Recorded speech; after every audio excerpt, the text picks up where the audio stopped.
Like basically when they're presenting.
That's what Zaki did during his demo yesterday, right? And you can hear it.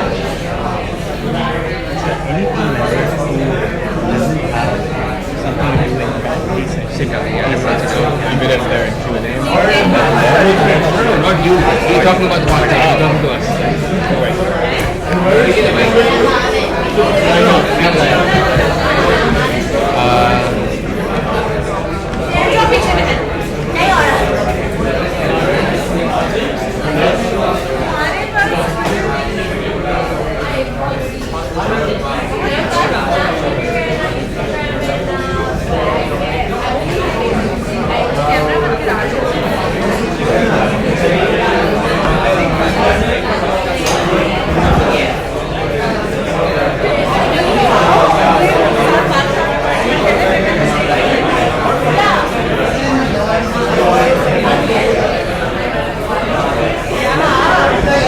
Everyone sit down, please.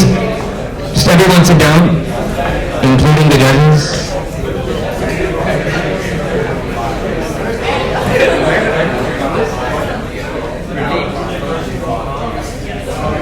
Ali Asghar, sit down.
Guys, can you please sit down?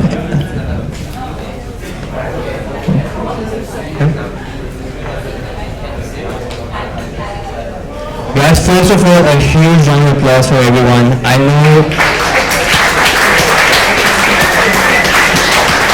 I am extremely exhausted, so I can imagine how exhausted the teams are. It's been a wonderful weekend. Last 3 days, I saw the hard work you guys put in, so looking forward to the presentations. The moment is finally here, and before we get started, I think let's talk about it. We just wanted to take a moment to thank our sponsors and our partners, in particular Bookmaker Labs for sponsoring this beautiful space for us where we hacked over the weekend, and White Sleeve Marketing, which is where I work, shameless plugging, for these awesome shirts that we're all wearing.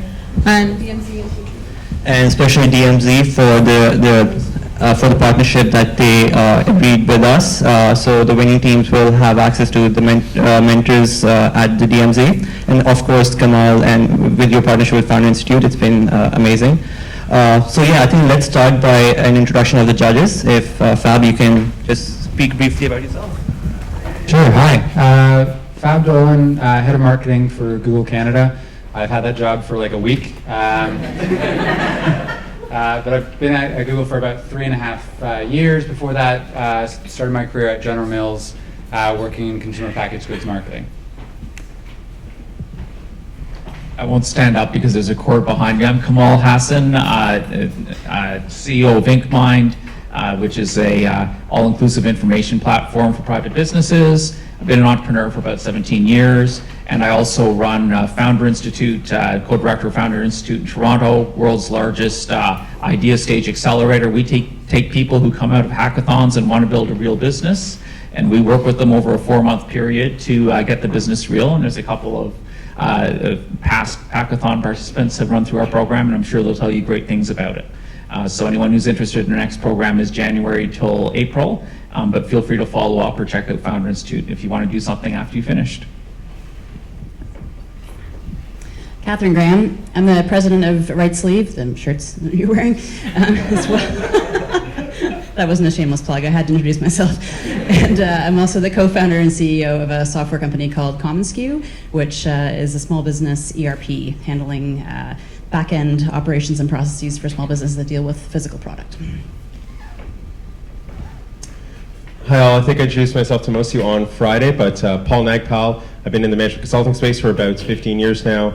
Started at Deloitte, moved to A.T. Kearney, and started a firm called Strativa Partners. So we help a lot of businesses, anywhere from the startup stage all the way through probably high end, about 200 million in revenue, helping them with growth, with strategy, and with execution.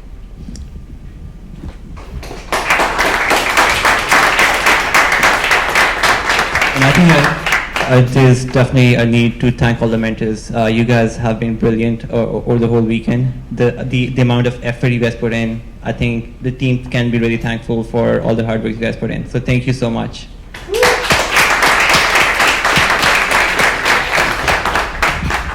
So I'll quickly go over the process. Every team has 5 minutes to present, 3 minutes for Q&A. Manur sitting there, can you stand up, Manur? We'll raise 60 seconds. When you have 4 minutes, an alarm will go off. We want the next 2 teams to be lined up there. So right now the first team is there, but the next 2 teams that are presenting should be lined up and ready to go. Do you have any questions at this point? Okay, we're good to go. First team up. Drum roll.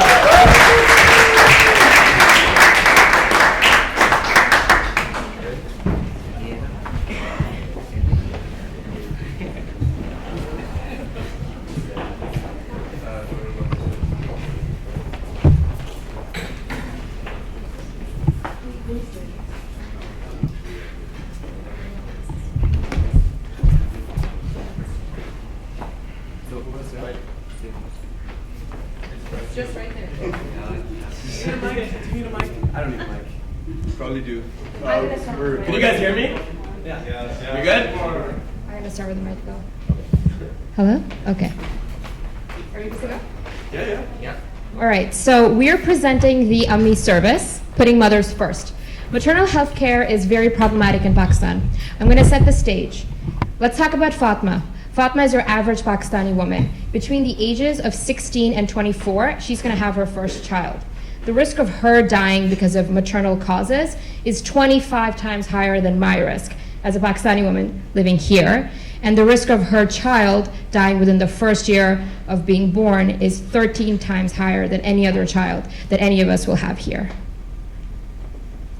Now, when we wanted to first combat this problem, our first instinct was using SMS. So let's send these people in rural areas information using SMS. But to our surprise, we found out that Telenor was doing the exact same thing. They launched a campaign called mHealth in January 2015, but they told us that they're having a lot of issues with the program so far. We spoke to Abdullah, who's the director of mHealth, and he told us that they're having issues getting timely, relevant information to pregnant mothers based on where they are in the pregnancy. In addition to that, there's 5 regional languages in Pakistan, and all of those are not being catered to. Lastly, it's only using the voice medium. Just because someone is literate, it does not necessarily mean that they know how to send a text message. And then we discovered this awesome service called Mama, which uses voice messaging to send people information in rural areas. But when we did some research, we found out that they're not actually prevalent in Pakistan. They're not there. And we spoke to Hassan, who's the director of Internet.org, a Facebook initiative, and he told us exactly why. He has to reject 50% of the content that Mama produces because it's simply not culturally sensitive to the Pakistani demographic. So the challenges that are specific to Pakistan are few. We have limited healthcare access, we have limited maternal healthcare knowledge. There's also language barriers based on where you live, and there's a couple of cultural and traditional practices that create barriers to positive maternal healthcare.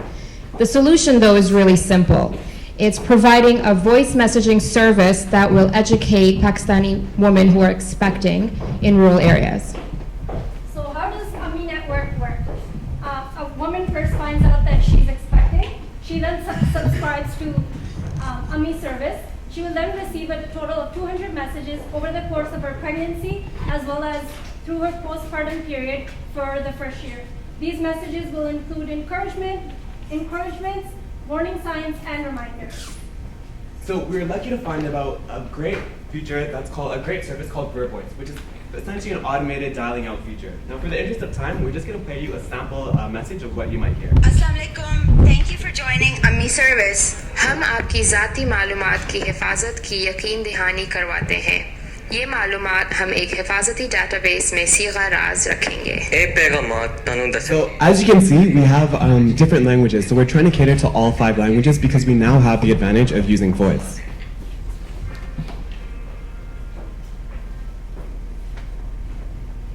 So one of the critical components in creating this product is the content. But that the content has to be culturally relevant, it has to be translated into those regional languages, and the way we're planning to create this is through crowdsourcing. And we've already contacted some translators and some frontline volunteers to help us in the creation of this content at some of the top universities in Pakistan. So from medical schools all the way to law schools, we want to create this content which is culturally relevant, and it's the 200 messages that we want to send to the women, expecting women in the rural areas. So the 200 messages will be created by these fellows. And the reason why we need this is because of just the scale of the market we have and the opportunity that's in front of us. So looking at the demographics, we have identified that there are about 23 million women, rural women of the childbearing age with access to cell phones. So there's an immense opportunity, and there are 2.8 million expectant mothers in the rural areas who could be targeted and who in 1 year. So we have more financials in the background, but the bottom line is that we are cheap, and we are cheaper than what the alternatives are currently in the market. So first of all, primarily our one call only costs 25 paisa per minute, which is very minimal, and that all the way throughout the journey of this project will lead to a cost per user of only 50 Pakistani rupees. And we've already gotten verbal confirmation from Hassan from Telenor about a potential partnership. And in addition to that, we've reached out to a series of different NGOs and health partners that we would probably want to partner with down the road as well. In terms of our team, we have a fantastic group of different people with very different backgrounds that we'd love to speak about in more detail after the presentation. And in terms of the road ahead, for the first 6 months, we want to secure 100 ambassadors and launch in KPK.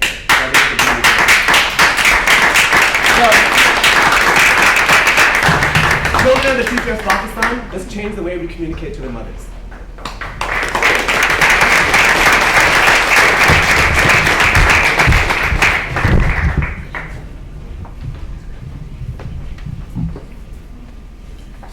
So I guess we can get questions now. How are you planning to let mothers know about this service?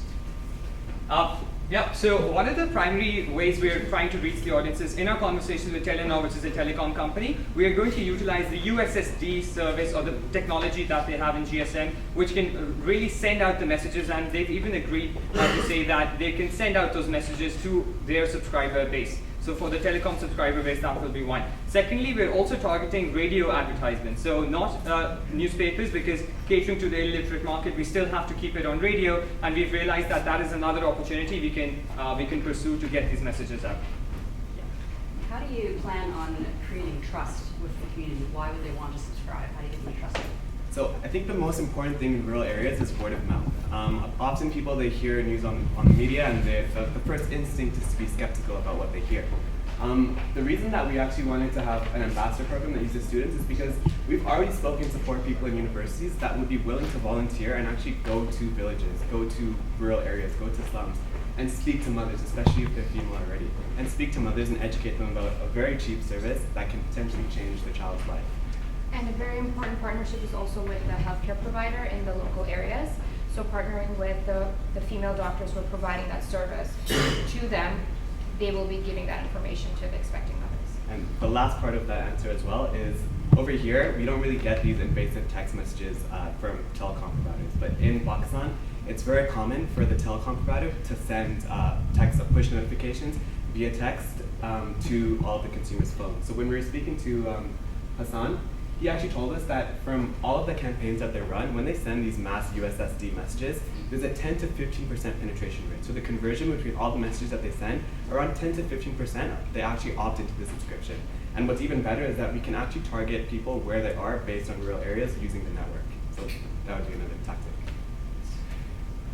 Have you looked at organizations that are already working in this space, and have you thought about any possible collaboration?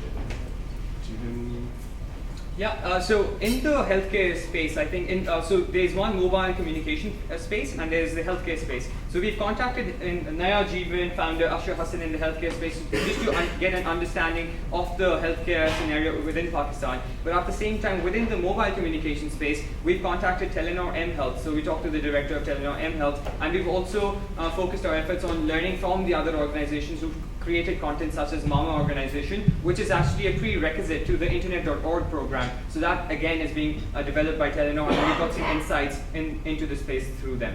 So thank you for that. Just a follow-up question on that. The cultural challenges in rural parts of Pakistan are significant. There's a lot of skepticism about lots of NGOs working in that space, and there's a lot of media hype up against them. How do you plan to overcome that? Yeah, where did that go? Right here. So I think the first step is to connect with the healthcare providers there who are already working on a trust-based relationship. So if we're going through that venue, we're already we're not working against them, we're kind of working with them. And secondly, our content is going to be catered to the Pakistani audience. So whereas this is something off of Mama, this is like a text message that a woman will get, we will turn that into something that's more palatable and less offensive to Pakistani audiences. And the difference is that there's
is also seen as an inconvenience in society because she is a burden. She is not making an income and she is not educated, so she's not growing. There is no growing for her. So this is where we come in. So we are #LarkiLeads. We are a school on wheels. We're essentially a vocational school and also a sales talent agency. So basically how we will be conducting our program is we're going to have a 1-month free condensed course, and we're also going to be providing them with nutritious meals. And the courses that we're offering are in 3 streams, which is nutrition, aesthetics, textile, which is a combination of designing and sewing and stitching. And there will also be a mandatory accounting 101. So with each of these, they will be receiving financial literacy as well. And so this is a roundup of what they receive: a free hot meal, nutritious meal, education, job in 1 month. It gets them off the street. It is it's a very quick solution. Okay, so how are we going about this? We are going to rent a container and we're going to install wheels on it. This container will be parked in one community for 1 month, and it will be parked in another community another month. So what we're going to do is we're going to install a very makeshift table in it, and which will have a stove on it. We will teach them how to cook. We will teach them very basic skills inside that container. It will will fit 25 students, and so we are planning on having 75 students in total over a span of a day. So essentially, we will be having 25 students per day, and we're going to have these students come in for 2 hours 3 times a week, which adds up to 6 hours per week and 24 hours per month. So by the end of it, they're graduating with a 24-hour course, and they're ready to kickstart their career. This is what the container looks like. And these are some of our partners that have already come on board. So Healthy Planet is a chain of organic foods, health and supplement company based out of Canada. They're starting their locations in Pakistan, so they will be one of our partners.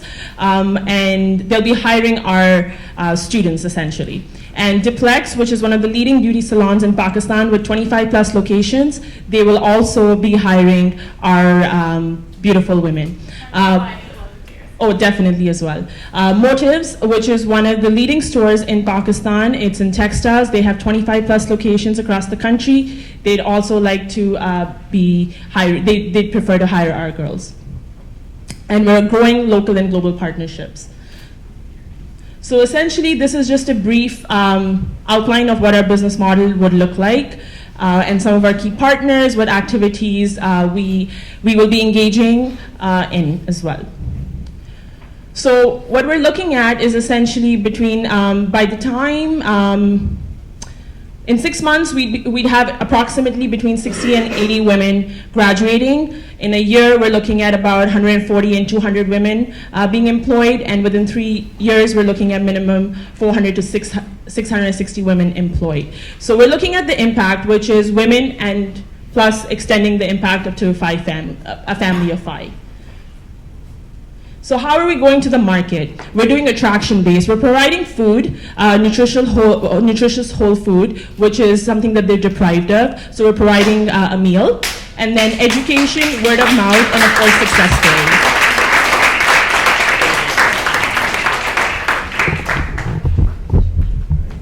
Can you tell us a little bit about yourselves? About ourselves? Okay, yes, so why did you do this? Why did we do this? I'm actually a holistic health coach myself, and I'm really passionate about health and wellness, and I'm also a social entrepreneur focused around working with children.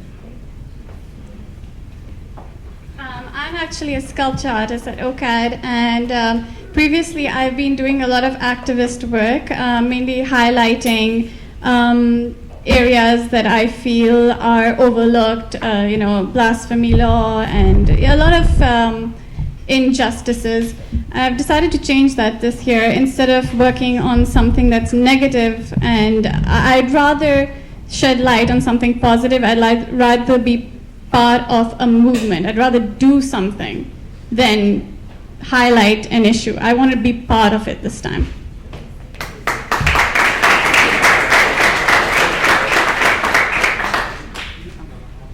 Your model is highly dependent on volunteers as teachers, and historically there's a large absentee problem with teachers in rural areas. How do you think you'll overcome that?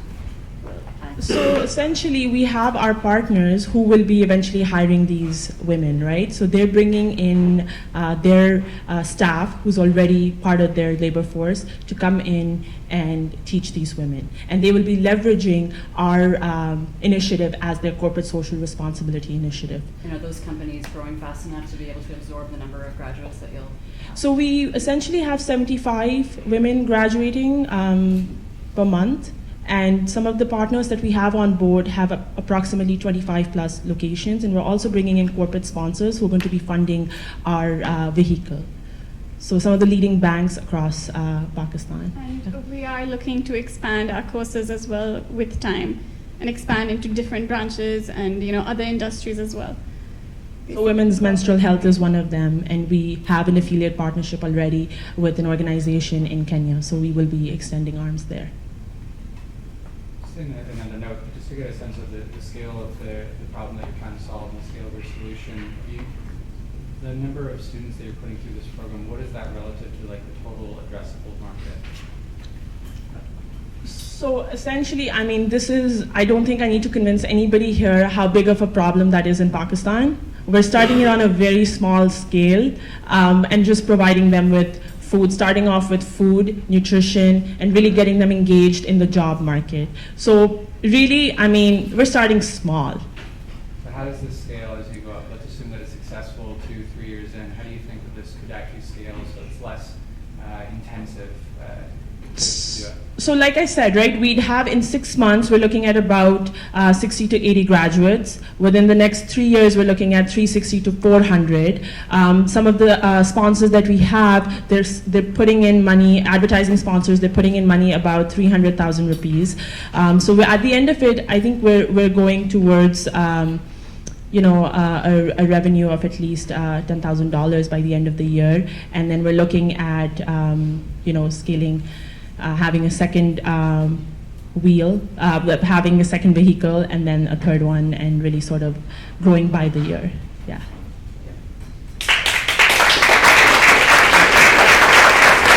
Thank you.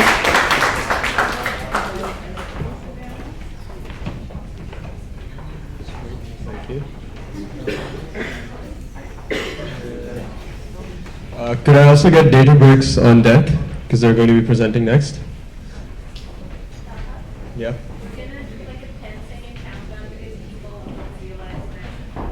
Okay, all right. All right, next up we have Green Code.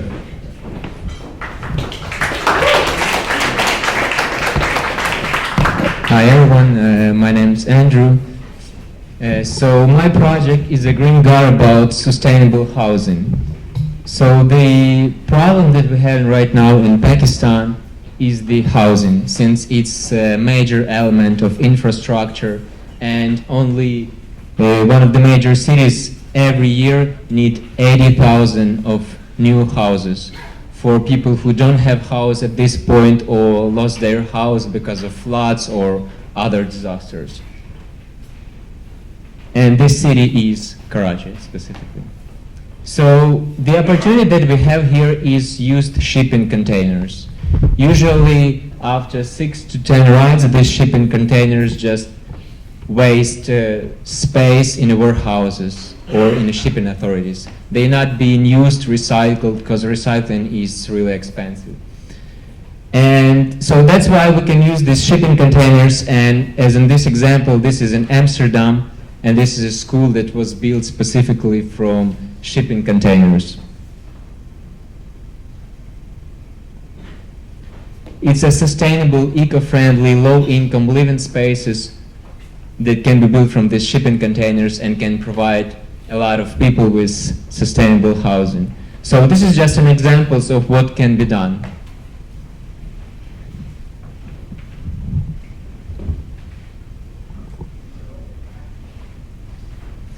So the business model. Our business model would be based on our target audience is middle class and middle upper class. We're gonna provide lease and rent container houses and commercial property in order to generate revenue on the first place. And using this revenue, we can reinvest into building public spaces like schools or building low-income households for people who don't have houses, and as well reinvest this money into rooftop gardens infrastructure, and ideally in collaboration with the company Ecovative that provide mycelium-based construction materials and packaging at this point. And this is a great isolation materials that we can use for these containers and show that we can build sustainable houses just for the, so 640 square foot home will cost from $5,000 to $10,000. There is a bunch of suppliers, especially in China, we can buy containers for as low as $800 or $1,000. So the house for 640 square foot can be built only from 2 shipping containers. It's a modular construction system, so there is 2 ways to build this. They can be pre-manufactured on the facilities outside of Pakistan, but ideally we need to set up partnerships with local banks, local leasing companies, developers, and city government in order to solve one of the biggest issues is buying land. And by building sustainable business model around commercial properties and housing for middle class and taking these guys as a minority or majority stakeholders and giving him a percentage from our revenue, this is, at this point, this is the only way how we can enter the market, by partnering with these guys and getting land. Yeah, so far that's basically it. Last question.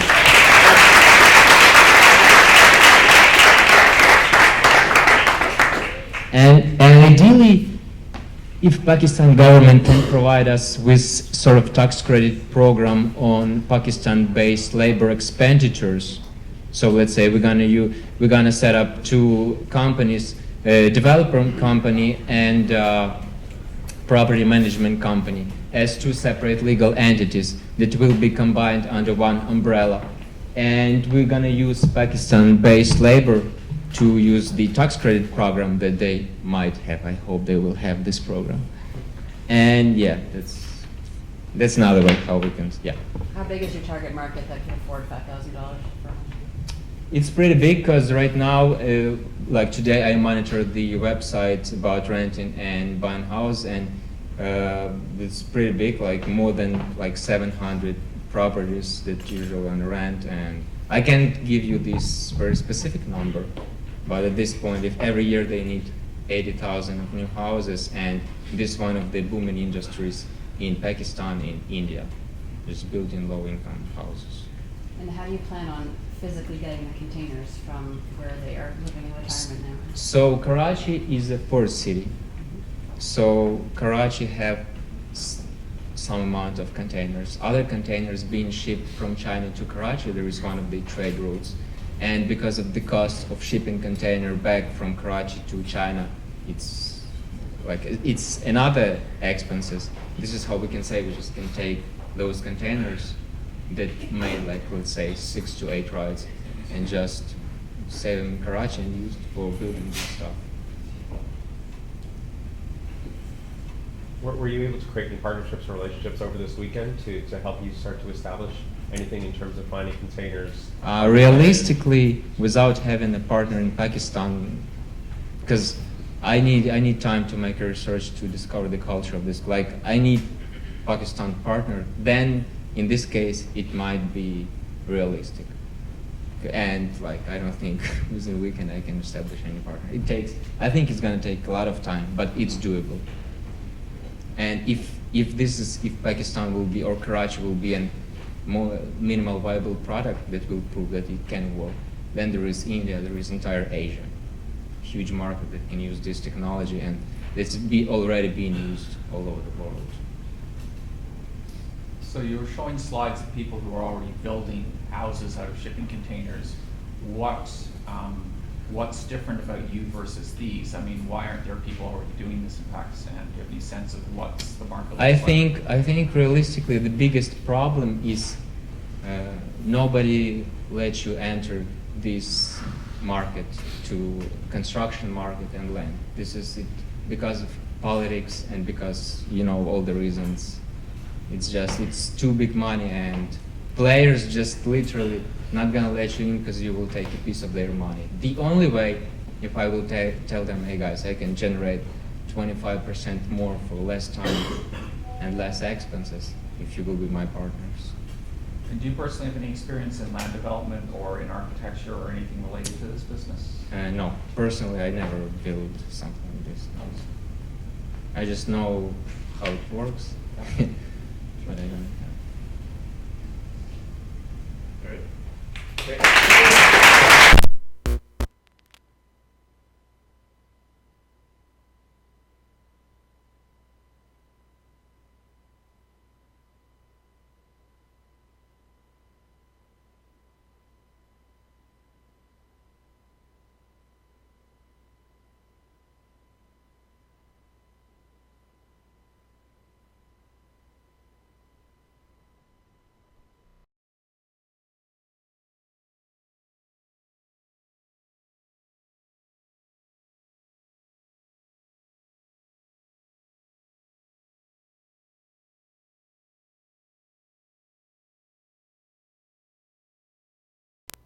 Hi everyone, my name is Fazan, and I'm today going to show you about Data Breaks, which is our product which will help us to fight crime with data. So imagine coming out of an ATM, withdrawing cash with your hard-earned earnings, and there's a guy standing out pointing a gun to your head who wants all your money. How would that make you feel?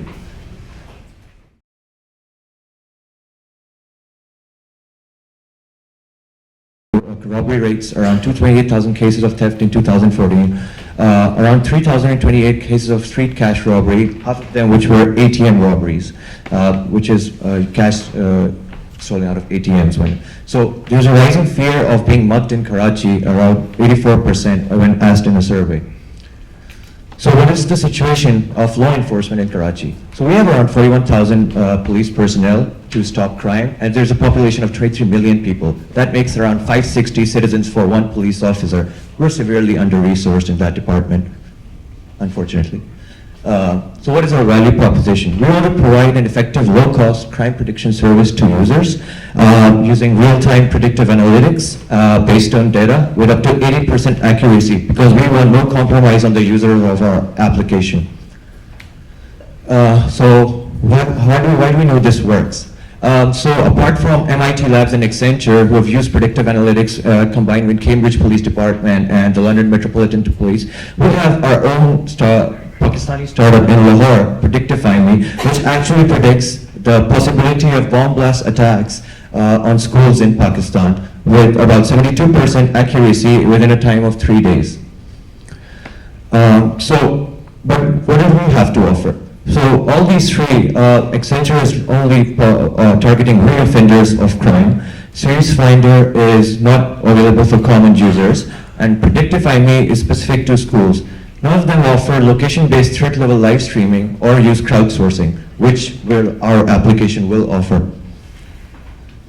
So in order to, for our idea validation, we spoke to numerous people in Pakistan who loved the idea and said they will actually be ready to pay it in order to ensure their safety when withdrawing cash at an ATM. But in particular, I just want to mention Dr. Zishan Usmani, who's heading the startup in Lahore, Predictify Me, the guy who's using the algorithm to protect schools. He really liked our idea, and he is also willing to collaborate us on the data science part of developing our algorithm. So what is our solution? We want to predict, preempt, and prevent crime before it happens. So we'll start focusing specifically on the ATMs in Karachi because that's the highest incidence of ATM robberies. We want to provide a safety index to the users of our app while they're withdrawing cash. So when they wanted to withdraw cash, they search using our application. We can tell them, if you go to this ATM and if we say it's safe, there's a very high chance there's nothing wrong will go to you. Because it's all based on numbers and numbers don't lie. So this is just like a prototype demo of what our app would look like. So let's say a person in Clifton, Karachi types ATM. So you can see these red dots, yellow dots, and green dots. The red dots are like high-risk ATM areas where you're definitely going to get into trouble. The yellow is like medium risk, not so sure, and greens are the safe ones. So if you're in a new city and you don't know, like, where should I go? Is this a safe place to take cash out? We're going to tell you whether it is or not. So we'll talk about mobile phone, or my partner Anbu is going to talk about mobile phone. So this slide is just showing that there is a big usage of mobile phones in Pakistan. There's 75% population overall that uses mobile phones, and in urban areas like Karachi, there's about 90% of people who own mobile phones. And there's also a very high increase in the smartphones that were shipped in Pakistan. Our quick strategy, within the first 3 months, we'll focus on the development, getting the feedback. And within the next year, we'll promote it through social media, through police stations. The users will have free subscription for 6 months, and then we'll start charging them 10 rupees a month, which is nothing. And by 2 years, we'll have vertical integration to mobile theft and horizontal integration to institutions like banks.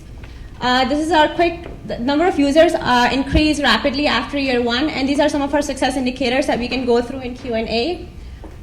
Just a quick revenue versus cost break even. So with our model, we will be breaking even just after year 1 because we will be using different integrated mobiles and integrated services.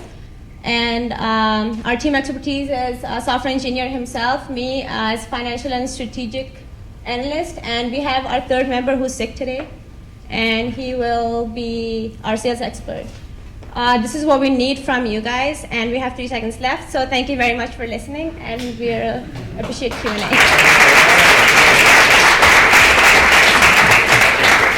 I just want to mention we have a prototype web service ready. If you guys want to go through it, I can take you through it. So it's like a prototype working on the web right now. Can you guys walk through just a little bit more? What is the data set? Like, what are the signals that correlate with an ATM robbery? So, we're going to use crowdsourcing. We're going to use social media posts from Twitter, Facebook. Whenever you get mugged, whether you call the police or not, you definitely go update your status. I got mugged today. So we're going to use the Twitter data. That's how we are, right? So we're going to use these Twitter updates posts. We're going to use text mining algorithms. We're going to use keywords for location. We're going to use what the location was where the guy was mugged, how he was mugged, and we're going to populate that over a map. And then we're going to use machine learning algorithms and pattern recognition to predict, like for the 6 months, we'll be collecting data. So in 6 months, we'll be having enough data to predict in the 7th month, okay, there's a pattern to all these robberies. And let's tell our users to avoid this area at this day and this time, because in the past 6 months, this has not been a very good area to withdraw money. Furthermore, not only users, banks can find this very, very useful. Like, we can tell them, okay, this ATM of yours, it's really dangerous. You're losing business because this ATM is a high crime zone. Your customers are going to shift to another bank because they get robbed at your ATM. So why don't you beef up security during this place and this time? We're going to charge you a minimum fee for our report that we provide you, security report. Yeah. How do you manage risk in that if you indicate that an ATM is safe and someone goes there and gets robbed and potentially shot? So we say that in the slides that we provide 80% accuracy. So the prediction accuracy is determined by data. Data is like the building blocks for us. The more data we have, the more accurate we become. Apart from that, we're not only limited to smartphones or apps, we're also starting an SMS service. So let's say if you want to take money out, so you can just text us, I want to take money out in the location of Clifton, Karachi. You just send the text and we're going to send you a bulletin, text-based bulletin with code red, code yellow, or code green. So we say that there is 80% chance, we're 90% confident that there's an 80% chance of nothing happening to you if you're in the green zone. But that's a percentage. All we can give them is a percentage saying it's 80% safe for you to go in this area. So if it's red, you might as well not go because it's unsafe for you. But if we do say that it's safe and it do go and get robbed, then that's a risk we have to take. We cannot be 100% accurate. But there will be an 80% confidence interval that we will be accurate. Yeah. So. But our system is self-evolving, so it'll learn itself. So, by the time, maybe 5 years down the line, we'll have petabytes of data. And when you have that much amount of data, and us humans tend to follow patterns in everything. So I really believe that scientifically that this has been successful, and we have proof of concept because MIT Labs and Accenture, they were able to stop burglaries in the Cambridge area by 20% within 6 months of using Series Finder, which is a machine learning algorithm for detecting burglaries in a specified area.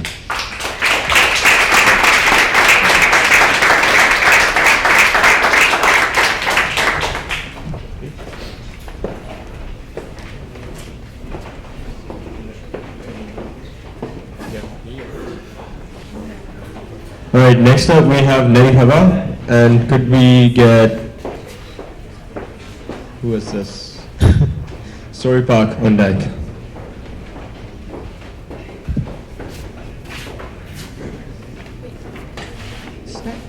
Hello everyone, my name is Fatma Fasi and I am part of the wind power project team called Nayi Hawa. As most of you know, this year in Karachi we had about more than 1,000 deaths due to the power outbreak and the heat stroke, heat alert that occurred there during the Ramadan time. And so far, as according to data, Pakistan has about Karachi has about 15% difference between supply and demand.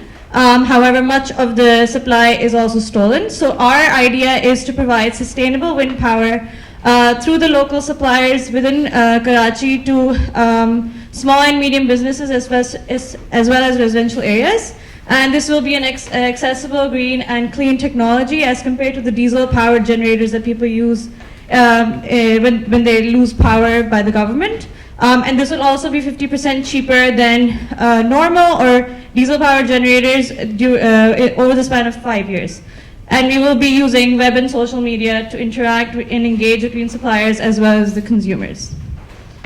And the environmental benefits, everybody knows what the clean and green energy or alternate energy provides us. Reduces greenhouse gases enormously, and we have the COP conference coming up in Paris, and Pakistan is going to be providing its climate change plan, which this acts as a great source of data for them. And also it provides sustainable source and is cost effective, so almost about 4 to 6 cents per kilowatt hour for the consumers. And you don't need to acquire real estate because it will be functioning over the rooftops of those high-rise buildings in Karachi. And also protects a lot of pristine environments in Pakistan. And our business strategy is basically to access these high-rise buildings, which also accommodate middle to lower income families and also small or local commercial areas. And we will be providing a complete package of services through our suppliers to the consumers, what they could acquire for their buildings. And we'll have a shorter payback period within 5 years. And we will also be manufacturing with local skills and local skills for maintenance and also installation. I have spoken to the Director General of the Pakistan Council of Renewable Energy Technologies, and he knows lots of medium to small scale suppliers within Karachi who can help us with this project. And now Omar is going to continue with the technical strategy. Thank you.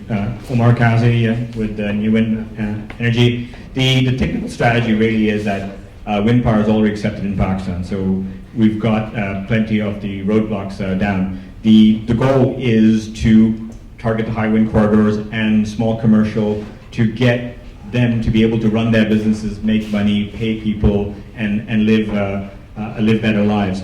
The goal is to use the latest turbine technology that is proving now reliable. There are new designs that are omnidirectional, vertical as such, and they're also aesthetically pleasing. So we don't have the problems that we've heard of in the past. So these are, again, a small scale turbines. These are not your mid or your large mega projects. Again, we are trying to make businesses viable. The goal is the capacitors will allow them to store energy to meet the gap, and they're able to run 365 24/7, 365. So it really makes a difference for businesses and living as well. And the goal is to keep socially and obviously economically and business-wise engaged through a web application and a web platform. The quick financial cost comparison that we did over a 20-year period in terms of the cost of wind power, it really shows that wind power is a very cost-effective alternative energy source. So because you are dealing with simply mechanical parts and capacitors that are easy to maintain, easy to order, easy to manufacture, you've got that happening. So what we've done is we've built a website and a mobile app that really does, the website does three things: promotes the company, offers the solution, so you've got three packages, we showcase ourselves, and the mobile application that we are looking to develop actually gives the customers their usage, their savings as compared with traditional power, so they can go home, feel good about themselves, and spread word of mouth through the business community. The next steps that we do realize we have to complete those platforms first, demonstrate that capability, that engagement models, the billing models, and create and do make sure if our financial models are viable, comparisons against traditional diesel and other alternative sources as well, and then find our first few projects to make that a success. I want to thank my team. I do want to thank all the mentors, all the people in Pakistan that we've talked to that have really provided us, the bankers, the small business owners, the environmental people that have helped us. So thank you so much.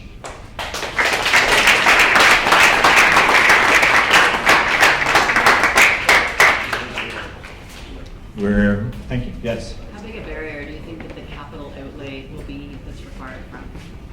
What we're trying to do is do a part CapEx, part OpEx model. So that's why we're working with them to find the right manufacturers. Yeah, it will be somewhat of a barrier.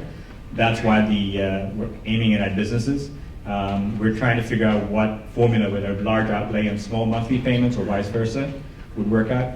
We believe that the large outlay and then the small monthly payments just for maintenance and support will be the model that is go forward. But we're trying to work with manufacturers from Pakistan, India, China, even Europe to bring the cost of the turbines down.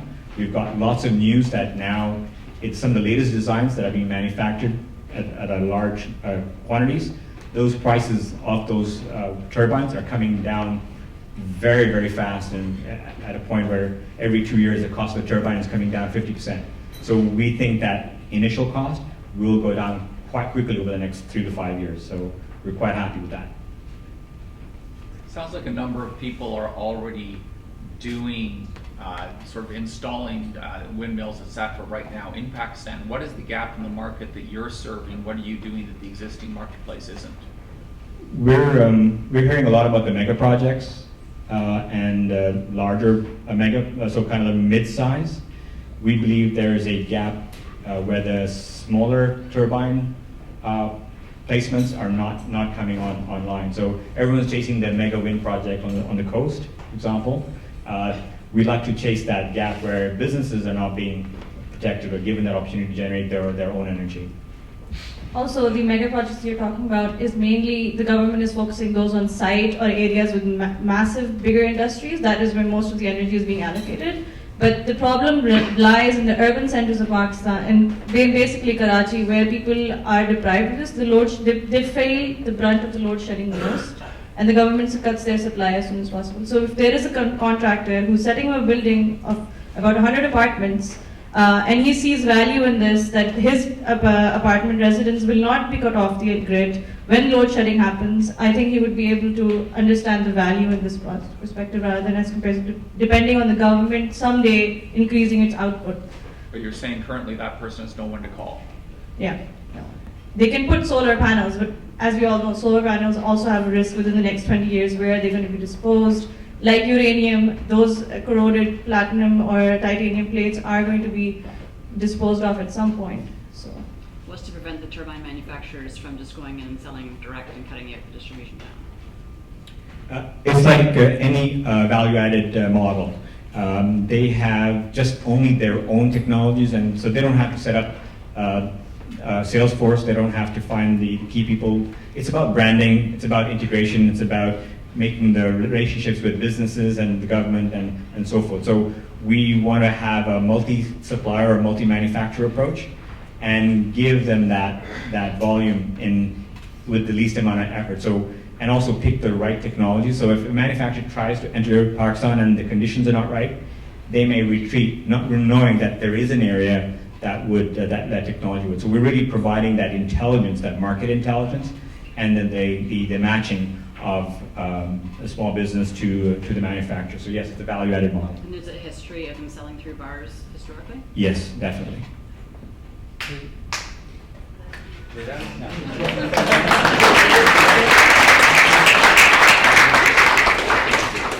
All right, so we're going to take a 5-minute breather before we come back to the next round of presentations. Also, there will be food served very soon, so don't eat the pizza that we're saving to take home.